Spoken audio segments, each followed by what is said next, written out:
श्री स्वामी समर्थ. घरात गोमूत्र का शिंपडावे? आपल्या हिंदू संस्कृतीत गोमूत्राला महत्त्वाचे स्थान आहे. शुभ कार्यात अशुभ काही घडू नये म्हणून गोमूत्र शिंपडले जाते. त्यामुळे पूजा, लग्न किंवा अन्य कोणताही समारंभ असो त्यावेळी गोमूत्र शिंपडले जाते.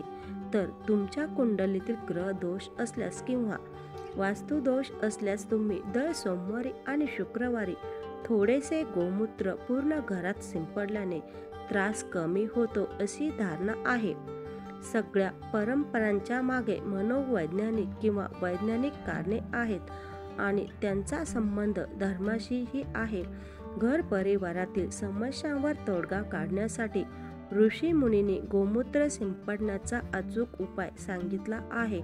जुन्या काळापासून गोमूत्र शिंपडण्याची परंपरा चालत आली आहे. शास्त्रात गायीला पूजनीय आणि पवित्र मानले आहे. गायीला माता असे मानले आहे. त्यामुळे गायीपासून मिळणारी प्रत्येक गोष्ट पवित्र आहे. हिंदू धर्मात गायीला पवित्र मानले गेले आहे. वास्तुनुसार गायीचे गोमूत्र घरातील सगळे वास्तुदोष समाप्त करण्यास उपयुक्त ठरते. गायीची पूजा केल्याने आपले पाप नष्ट होते अशी धारणा आहे.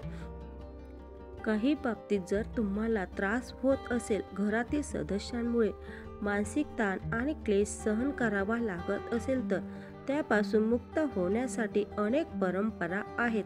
वैदिक काळापासून अशा काही परंपरा आहेत ज्या घराला समृद्ध ठेवतात. त्यापैकी एक म्हणजे घरात गोमूत्र शिंपडावे. गोमूत्र प्राशन केल्याने मूत्रपिंडाचे आजार व मूत्रविकार बरे करता येतात. अन्नातून युरिया, कीटकनाशके शरीरात जातात. पाणी आणि हवेतूनही दूषित घटक शरीरात जातात. त्याचा ताण मूत्रपिंडावर येतो आणि त्यातून मूत्रपिंडाचे विकार वाढतात. गोमूत्र हे त्यावर प्रभावी औषध आहे. आता गोमूत्राचे फायदे लक्षात घेतले पाहिजेत. यात घरातील वास्तुदोष मिटण्यासाठी रोज घरात गोमूत्र शिंपडावे. गोमूत्रामुळे वातावरणातील सूक्ष्म कीटाणू नष्ट होण्यास मदत होते. तर ज्या घरात गोमूत्र रोज शिंपडले जाते तिथे सगळ्या देवदेवतांची कृपादृष्टी प्राप्त होते अशी समजूत आहे. गोमूत्र शिंपडल्याने धान्य आणि धनाची कधीच कमतरता जाणवत नाही.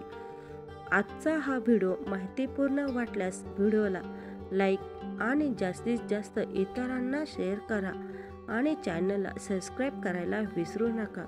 व्हिडिओ शेवटपर्यंत पाहिल्याबद्दल धन्यवाद. श्री स्वामी समर्थ. जय जय स्वामी समर्थ.